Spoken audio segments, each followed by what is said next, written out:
Ponte em pé e falarei contigo. A igreja. Então entrou em mim o Espírito, quando ele falava comigo, e me pôs em pé e ouvi o que me falava.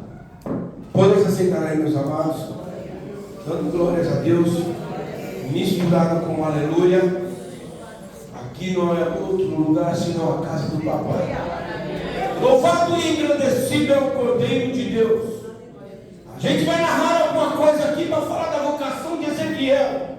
Mas para me narrar e ver como que foi a estrutura desse homem de Deus, a qual foi levado para Babilônia já com seus 17 anos, eu tenho que voltar um pouco a Bíblia ali em Jeremias, só para comentar alguma coisa, e já estou entrando em Ezequiel.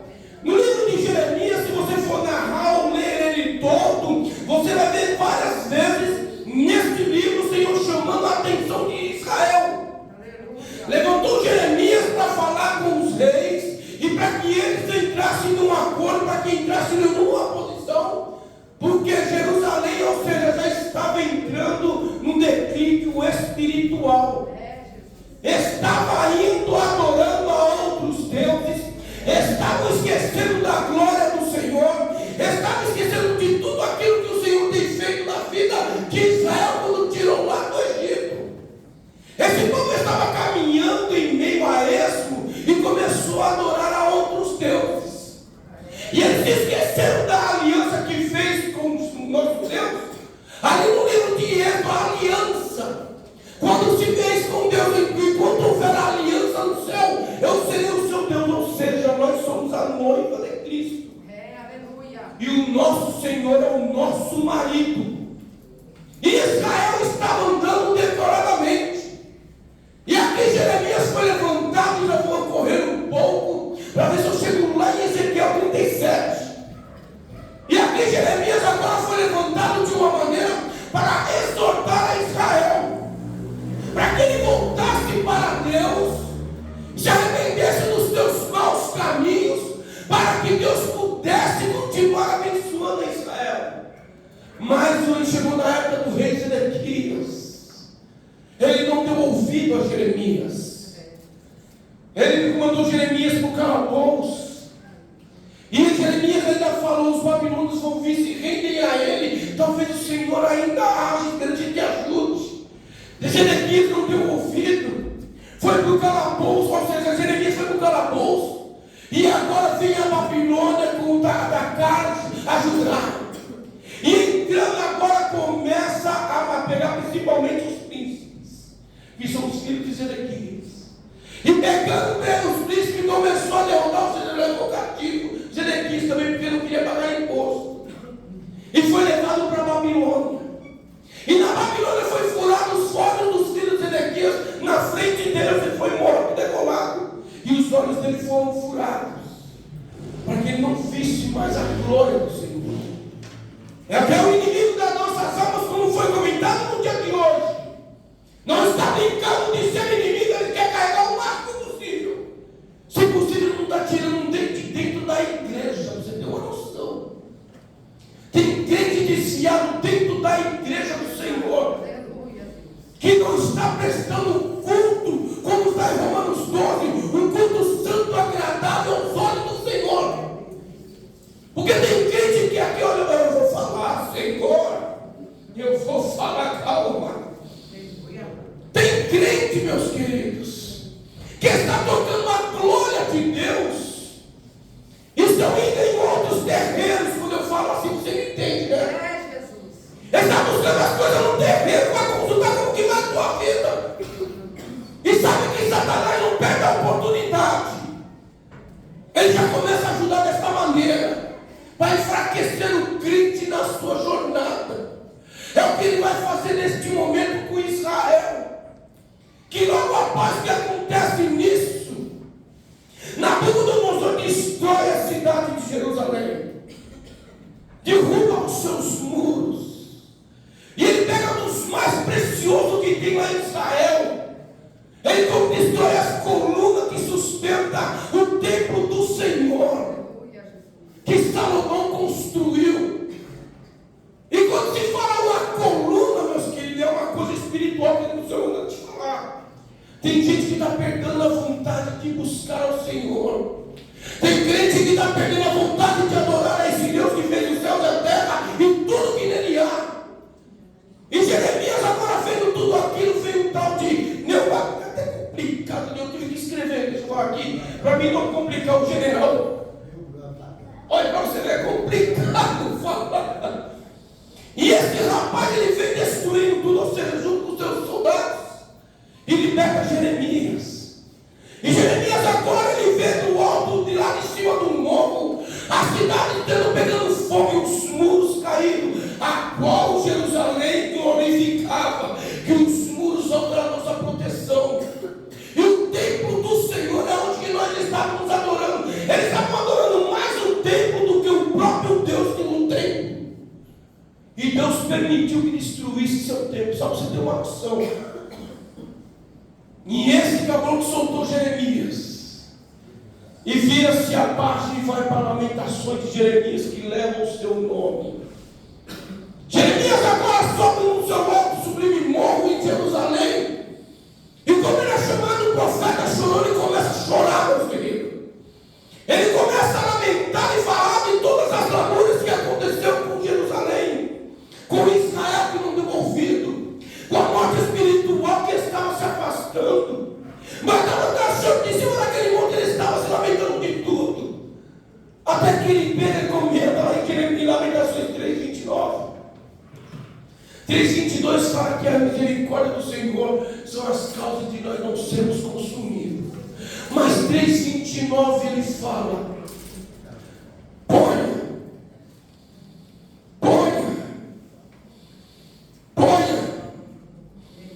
ponha a tua cara no pó. Talvez assim haja esperança para Israel, que tem muitos que estão morrendo espiritualmente dentro da casa do Senhor. E nós estamos observando um tempo passar e já foi o Senhor já chamou a atenção de Israel no dia de hoje. Que ele não está brincando não, meus amados. O fim dos tempos já está chegando e tem muito crente dormindo dentro da casa de Deus. E não está percebendo o que está acontecendo. Lá o profeta chorou, estava lá no morro, estava se lamentando. Ó Jerusalém, por que fizeste todas essas coisas? Por que não viraste os teus ouvidos a Jeová, o Deus que fez os céus e a terra? E ali agora Jeremias, com muita dor no seu coração, em Jeremias capítulo 5, versículo 16, põe para mim, para toda a igreja ver. Eita Deus tremendo! O que está escrito ali, meus queridos? Jeremias, Lamentações 5:16, desculpa, meu amado. Lamentações 5:16, eu estou em Lamentações, vem para Ezequiel já. A sua alma, caiu a coroa da nossa cabeça. Ai de nós que estamos pecando.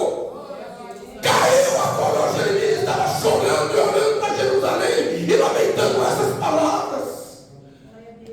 E ele começa a chorar e começa a falar: ó Jerusalém, os seus muros eram altos, eram bem protegidos. O Deus que reinava dentro de você não te deixava faltar nada. Mas começou a olhar para as outras coisas, esqueceu de Deus, de quem sou eu na tua vida. E agora começa a vir um sofrimento.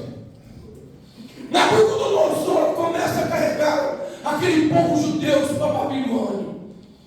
A primeira remessa foi no ano de 597 a.C.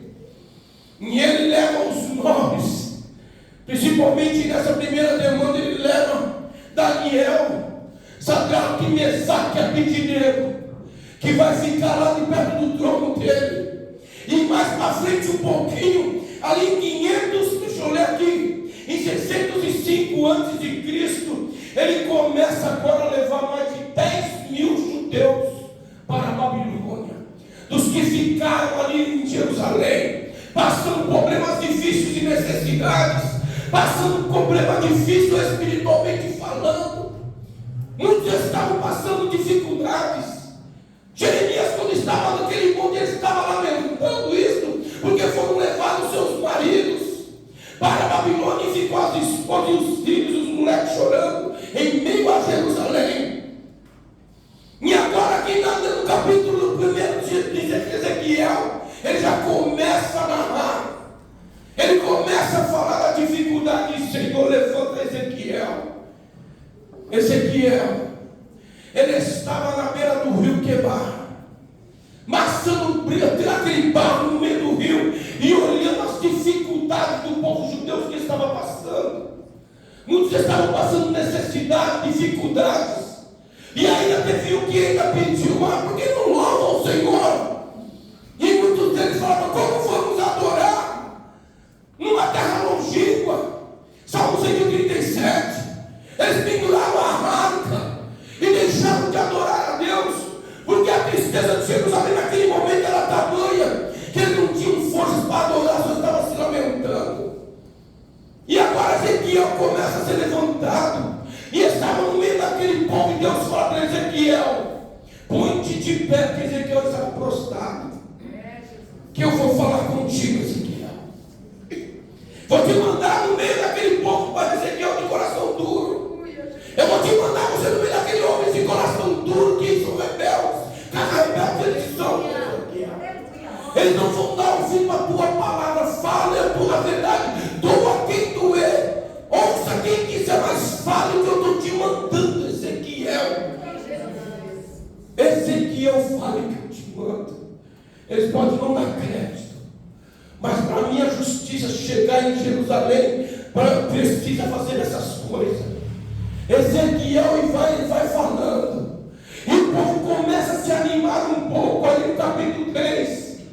No capítulo 3, Ezequiel, eles começam a se animar um pouco, mas logo em seguida eles vêm se prostrar de novo. Passa o capítulo 3, 4, 5, no capítulo 8.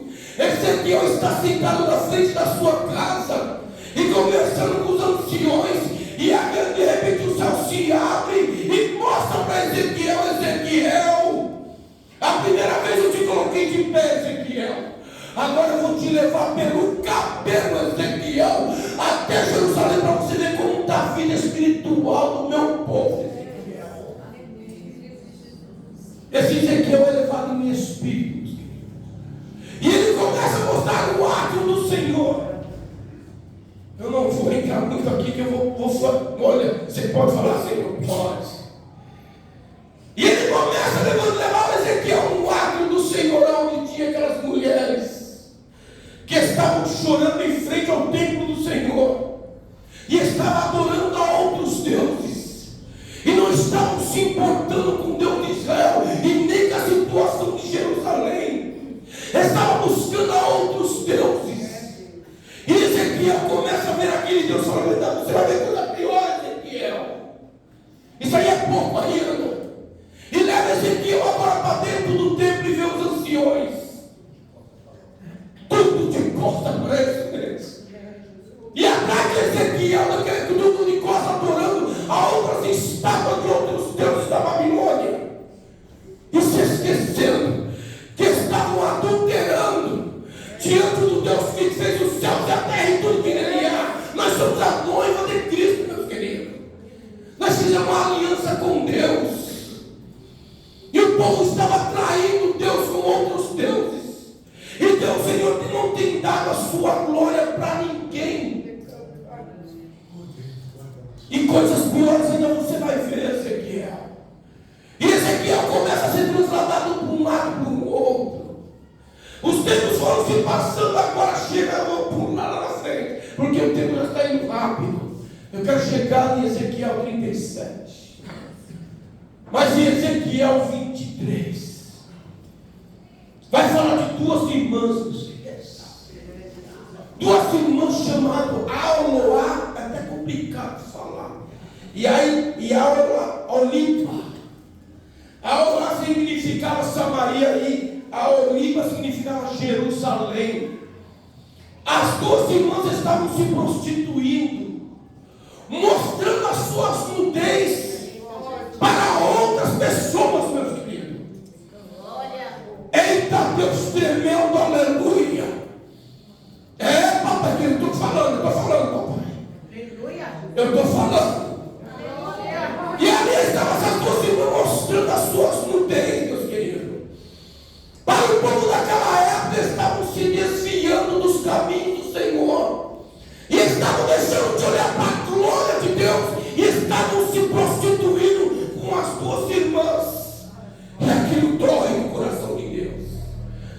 agora Deus começa a pegar a vida de Ezequiel, como exemplo, como foi na vida de Oséias, que Deus mandou ele para a casa da prostituição, pegar uma prostituta lá de dentro e casar com ela para mostrar o grande amor que ele tinha por Israel. E agora vai ser com Ezequiel. Ezequiel, no capítulo 24, eu vou tirar dos teus olhos, Ezequiel, eu vou tirar dos teus olhos a alegria dos seus olhos, que é a sua esposa, Ezequiel. Eu vou te falar pela manhã, Ezequiel. Você vai ter uma coisa, você não vai nem chorar, nem lamentar o choro pela perda da tua esposa, Ezequiel. Você vai estar fazendo do jeito que eu estou te falando. Vai sair, vai pregar a minha palavra, Ezequiel, e não vai mostrar para ajudar os teus sentimentos emocionais, Ezequiel. Ezequiel, se você quiser, Deus abriu uma vírgula, onde você vai chorar no oculto, mas não deixa que Judá veja isso, Ezequiel. Você vai sofrer o seu luto no oculto. E o luto naquela época de um povo judeu, meus queridos. Os homens naquela época, quando ia sofrer um luto, eles tinham que ficar 7 dias, depende da parentesco. Eles tinham que ficar 7 dias com a boca fechada aos homens, com um pano na frente. Jogava as terras na sua cabeça e andava descalço no meio do povo para mostrar que ele estava de luto. E a sua alimentação tinha que ser os seus parentes levar para ele. E ele não podia nem sofrer o luto da sua mulher. Ele tinha que mostrar para o povo que ele estava ministrando a palavra para que o povo voltasse para Deus. E Ezequiel estava nesse sentido. Por que você está falando isso, Deus? Quando Deus falou que ia tirar a alegria dos olhos de Ezequiel, ele estava representando a sua casa com o templo que foi destruído, aonde que Judá estava adorando ao templo, mas não estava adorando ao Deus do templo, e estava se glorificando, porque o templo era maravilhoso, olha que maravilha, e se esquecendo do Deus a quem servia. Eram os meus sentimentos, Ezequiel. Mas tem uma coisa, Ezequiel, capítulo 36. Eu vou restaurar Israel. Eu vou levantar Israel ainda. Ele pode estar no mundo, mas eu vou levantar Israel. Israel pode estar morto espiritualmente, mas eu sou Deus, eu vou levantar Israel. E Deus pega Ezequiel e transporta para o vale de ossos secos do Espírito. Todo mundo conhece esse texto de cor e salteado. É um texto clássico do livro de Ezequiel. Quem já ouviu falar desse texto, ainda tem que ler mais Bíblia, então frequentar mais culto, que vira e mexe de pregadores ministrando essa palavra. E quando Ezequiel chega no vale dos ossos secos, o Espírito de Deus mostra todos aqueles ossos, e vem a indagação há quase 2000 anos atrás, até mais, antes de Cristo foi isso. A indagação foi perguntada para Ezequiel: podem esses ossos viver, Ezequiel? Ela está sendo perguntada ainda hoje, na minha e na sua vida. Pode ainda restaurar um casamento? Pode ainda uma pessoa em estágio terminal reviver, restaurar sua saúde? Pode ainda uma firma falida voltar aos seus estabelecimentos normais? Pode aquele menino que está nas drogas restaurar sua saúde e ser bem-visto no meio da sociedade? A indagação é perguntada ainda hoje, e muitos estão percebendo, mas estão percebendo o que está acontecendo no Brasil e no mundo, mas não esquecem de olhar para aquele que fez o céu da terra e tem todo o poder nos céus e na terra. Ele indagou Ezequiel: podem esses ossos reviver, Ezequiel? E Ezequiel responde simplesmente, voltando a responsabilidade para Deus: Senhor, Tu sabes. Ele estava se colocando numa situação inferior, ou seja, que ele é homem, ele é limitado. Mas para Ti, Senhor, nada tem limite. O Senhor pode tudo e todas as coisas. E Deus fala para Ezequiel: então profetiza, Ezequiel, para esses ossos secos, Ezequiel. Profetiza na sua vida, meus queridos. Profetiza na sua casa. Profetiza na vida do seu filho. Profetiza na vida da sua família. Profetiza na vida da sua empresa. Profetiza na vida dos seus negócios. Profetiza na vida daquele que está no lugar caído. Começa a profetizar. Fala que para ele tem jeito, ele é uma bênção de Deus. Deus tem poder de restaurar ele aqui está de morto. É o que estava acontecendo aqui nessa vida. Ezequiel começa a profetizar. E todo mundo conhece esse texto e começa-se um reboliço. Quando se começa um reboliço, meus queridos, é o trabalhar de Deus em nossas vidas. Deus está começando a colocar tudo que está fora do lugar, foi dito hoje. Deus começa a colocar tudo que está fora do lugar no seu lugar. Eu não sei como que está a tua vida espiritual. Eu não sei o tanto tempo faz que você não ora, que você não jejua, que você não busca mais esse Deus na madrugada. Ele está com os teus ouvidos atentos à oração. Ele está com saudade de ouvir a tua voz na madrugada. Ele está com saudade de ouvir o que você tem para falar com Ele, porque Ele é e não há outro Deus com Ele. Ele ainda mata e faz viver e sai e sai feliz. E operando esse Deus diz para mim: quem pode impedir? E houve-se um reboliço. Profetiza Ezequiel dos 400, os 4 espíritos, que começa agora aquele reboliço. E saiba que cada osso começa a procurar o seu osso. Eu não sei como que está a tua vida, até mesmo conjugal. Tem muitos que estão se separando, outros já estão separados, outros que já estão no sentimento que eu não aguento mais. Mas o meu Deus manda te dizer que Ele está colocando tudo no lugar. Só basta você crer. Clame a mim, diz Jeremias 33:3. Clame a mim, busque-me a mim, e eu vou te mostrar as coisas grandes e firmes que ainda não sabes. Busca-me a mim, porque eu sou, eu posso, eu tenho, e não há outro Deus comigo. Clame a mim, diz Jeremias 33:3. E vou te mostrar a minha glória na tua vida, na tua empresa, nos teus negócios, na sua família, no teu esposo, nas suas filhas, nesse grupo de jovens lindos que está aqui estão. Profetiza, meu querido. São os futuros pastores e missionários da nossa igreja. Profetiza no seu lar, que o seu lar é um pedacinho do céu. Profetiza na vida do teu vizinho, que ainda que ele não crê no Senhor, mas a tua palavra tem poder. A palavra quando ela sai da boca do profeta, ela não falta sem fazer o seu abraço. Você é um profeta de Deus, meus queridos. Você pode entrar na sua casa hoje e começar a apontar para o seu armário. Senhor, olha meu armário como que está, Senhor, vazio. Olha meu guarda-roupa, minhas roupas, preciso de troca. Olha o meu carro como que está, Senhor. Olha a minha situação na minha empresa. Começa a profetizar. Porque Ele está de braços abertos esperando ouvir a tua voz. A palavra ela é lançada, ela é lançada, mas ela não volta sem fazer o seu abraço. E os ossos começam a procurar um teu osso.